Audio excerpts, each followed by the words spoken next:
selamat datang kembali di YouTube channel Berlian Rahmi Lidiawati. Setelah di video sebelumnya, kita telah berhasil membuat program sederhana menggunakan bahasa pemrograman Java. Pada tutorial kali ini, saya akan menjelaskan tentang tipe data yang ada di Java. Fungsinya kita mengerti tipe data adalah untuk membuat variabel-variabel yang ada di Java. Nah, untuk lebih jelasnya, mari kita lihat penjelasan-penjelasan berikut ini. Dalam bahasa pemrograman, kita perlu mengenal adanya tipe data. Tipe data sendiri dibutuhkan untuk membuat variabel. Ada beberapa jenis tipe data yang secara umum dikenal dan digunakan juga di Java. Yang pertama adalah char. Tipe data char atau karakter ini berguna untuk menyimpan satu karakter saja. Contohnya A, ukurannya hanya 1 byte. Kemudian ada tipe data string. Tipe data ini adalah kumpulan dari karakter untuk membentuk teks. Contohnya adalah hello world seperti yang kita gunakan pada tutorial sebelumnya. Kemudian ada tipe data integer yang biasa disingkat menjadi int. Tipe data integer digunakan untuk menyimpan variabel yang menampung bilangan bulat. Contohnya 1, 2, 10, dan lain-lain. Ukurannya adalah 2 byte.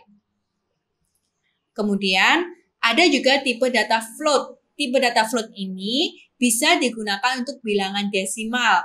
Misalnya 10,1 atau 13,0. Nah, ukurannya adalah 4 byte. Kemudian ada juga tipe data double. Tipe data double ini sebenarnya sama dengan float, hanya saja dia memiliki kapasitas yang lebih besar daripada yang dimiliki float. Kemudian ada juga tipe data boolean. Tipe data boolean ini adalah tipe data yang hanya bisa diisikan atau bernilai true dan false. Kemudian, setelah kita mengenal tipe data, kita bisa membuat yang namanya variabel. Variabel sendiri digunakan untuk menyimpan nilai. Penulisan variabel dimulai dengan tipe datanya diikuti oleh nama variabelnya. Contoh penulisannya bisa dilihat di sini. Pertama, bisa kita sebutkan tipe data dan nama variabelnya saja. Kemudian, bisa kita sekaligus menginisiasi nilai dari nama variabel seperti pada contoh nomor 2. Kemudian, jika tidak diinisiasi tapi tipe datanya sama, kita bisa menggabung pembuatan variabel seperti pada contoh yang terakhir, yaitu langsung integer, variabel A, variabel B, dan variabel hasil. Agar lebih jelasnya, mari kita lihat tutorial berikut ini. Seperti pada tutorial sebelumnya, langkah pertama dalam pembuatan program adalah membuat project di IDE NetBeans. Kemudian, kita buat Java class untuk menampung kode-kode kita. Kemudian, kita buat fungsi main-nya dengan cara ketikkan PSVM dan tekan tombol Tab pada keyboard.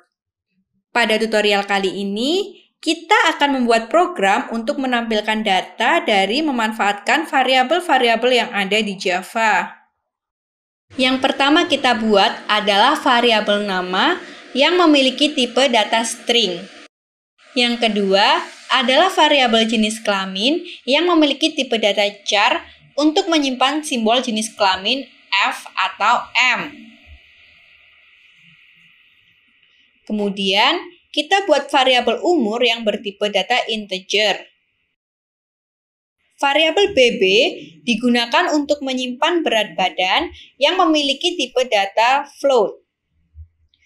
Variabel TB digunakan untuk menyimpan tinggi badan dan memiliki tipe data double.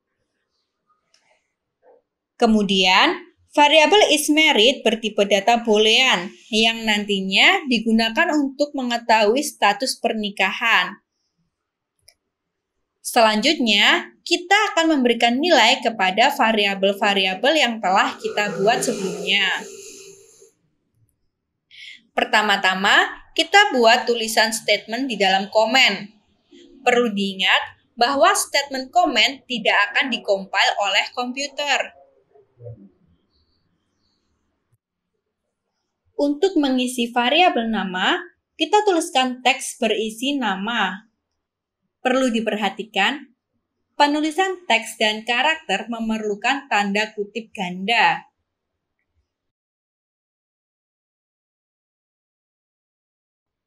Sama halnya dengan variabel string sebelumnya, variabel char juga memerlukan tanda kutip untuk menyimpan satu karakter saja. Jika string membutuhkan tanda kutip ganda, char membutuhkan tanda kutip tunggal. Untuk variabel yang digunakan untuk menyimpan non-teks seperti integer, float, dan double, tidak dibutuhkan tanda kutip. Nilai variabel dapat langsung diisikan seperti ini. Namun, khusus untuk tipe data float perlu ditambahkan tanda F sebagai pengenal variabel float. Kemudian, untuk tipe data boolean hanya bisa berisi true atau false, tanpa tanda kutip. Selanjutnya, kita akan coba untuk menampilkan semua nilai dari variabel-variabel yang telah kita buat tadi menggunakan sistem outprintln. Untuk menampilkan teks saja, kita bisa gunakan tanda kutip ganda seperti ini. Sedangkan, untuk mengambil isi dari variabel, bisa kita panggil nama variabelnya tanpa menggunakan tanda kutip seperti ini. Tanda plus digunakan untuk menggabungkan teks yang telah kita buat dengan isi atau nilai dari variabel. Selanjutnya, kita coba untuk merun program untuk mengetahui apakah variabel nama dapat ditampilkan. Hasilnya, variabel nama telah nampak di sini. Kemudian, kita coba untuk menampilkan seluruh variabel yang telah kita buat. Hasilnya adalah sebagai berikut. Bisa diperhatikan, jika kita salah memanggil variabel, maka output program juga memanggil variabel yang salah. Untuk itu, perlu kita perbaiki terlebih dahulu. Nah, berikut adalah output yang kita inginkan. Variabel yang telah kita buat sebelumnya merupakan variabel lokal, di mana hanya fungsi main yang bisa mengaksesnya. Jika nantinya kita ingin memanggilnya di fungsi lain, maka kita perlu membuat variabel global yang diinisiasi di luar fungsi main, tapi masih di dalam kelas yang sama. Nah, variabel ini biasa disebut dengan variabel global. Sebagai contoh, kita buat variabel global yang merupakan variabel pekerjaan bertipe data string untuk menyimpan nama pekerjaan dari data yang kita buat. Di sini akan muncul bug karena variabel global yang kita buat tidak kita buat statis. Nah, untuk mengatasinya, kita buat variabel menjadi statis seperti berikut ini. Setelah variabel kita buat statis, maka error sudah tidak lagi ditemukan dan program dapat dieksekusi dengan baik. Penjelasan lebih lanjut mengenai statis dan non-statis akan ada di tutorial berikutnya yang akan membahas mengenai fungsi-fungsi di dalam Java. Kita dapat men-cache atau memaksa untuk merubah tipe data variabel dari integer ke double maupun sebaliknya. Sebagai contoh, untuk merubah dari double ke integer, kita cukup tambahkan simbol int di depan variabel double seperti ini. Saat merubah tipe data dari double ke integer, otomatis akan menghilangkan nilai desimal atau nilai di belakang koma. Sehingga outputnya hanya menjadi bilangan bulat seperti ini. Kemudian, untuk merubah variabel integer menjadi variabel double bisa digunakan dengan cara seperti ini. Kemudian, kita coba untuk mengeksekusi program.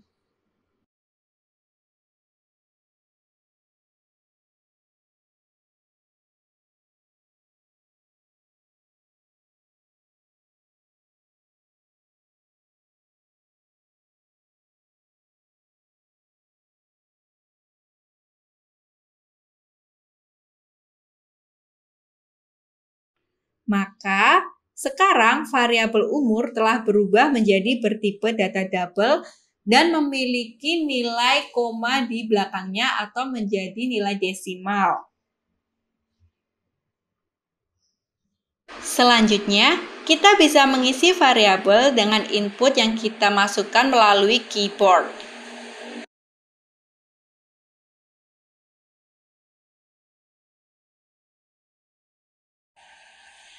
Perhatikan, jika variabel belum diisi value atau tidak bernilai dan belum diinisiasi, maka ketika ditampilkan pun akan muncul error seperti ini. Nah, agar variabel dapat diisi dengan nilai input, caranya cukup mudah.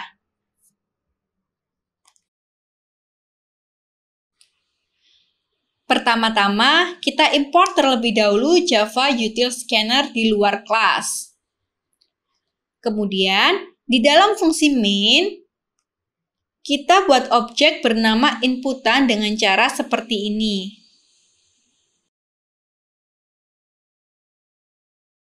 Untuk mengisi inputan, kita harus terlebih dahulu mengenali tipe data yang ada di Java. Untuk mengisi variabel nama yang bertipe data string, kita panggil objek inputan .nextLine. Untuk tipe data char, kita gunakan .next.char@0. Ini berarti inputan hanya boleh berisi satu karakter saja, seperti bagaimana yang dijelaskan bahwa tipe data char hanya menyimpan satu karakter. Untuk variabel umur yang bertipe data integer, kita gunakan nextIn.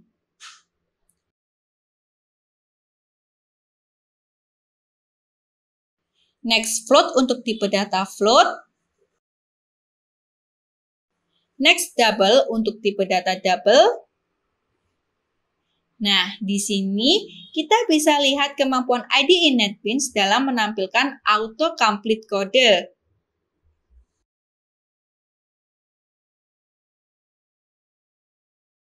Untuk tipe data boolean, kita gunakan nextBoolean.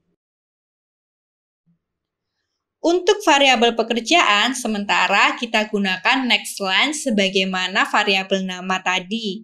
Kemudian, mari kita coba jalankan programnya.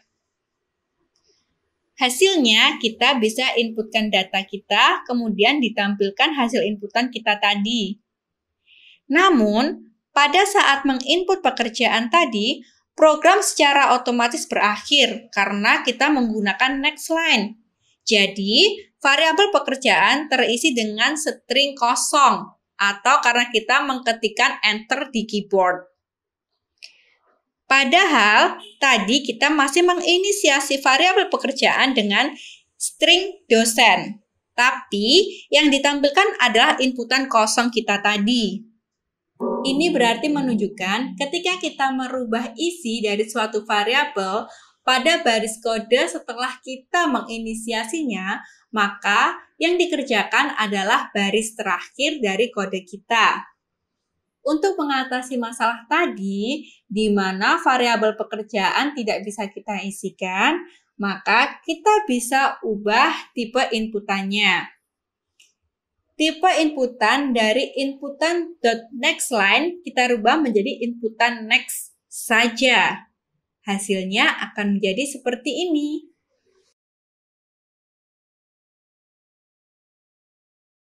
Sekarang, variabel pekerjaan sudah dapat kita isikan manual dari input keyboard.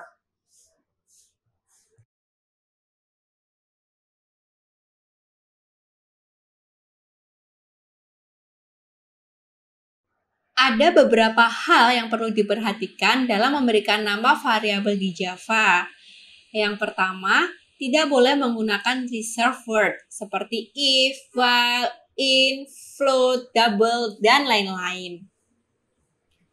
Penulisan nama variabel jika terdiri dari satu kata bisa ditulis tanpa spasi dan diawali dengan huruf kecil seperti pada contoh berikut ini. Penulisan variabel bisa menggunakan simbol underscore dan atau angka, contohnya variabel 1, 2, 3 seperti ini. Bagaimana? Mudah kan dalam mengerti tentang tipe data yang ada di Java, kemudian membuat variabel dengan tipe data, menginisiasi, dan cara untuk memanggilnya.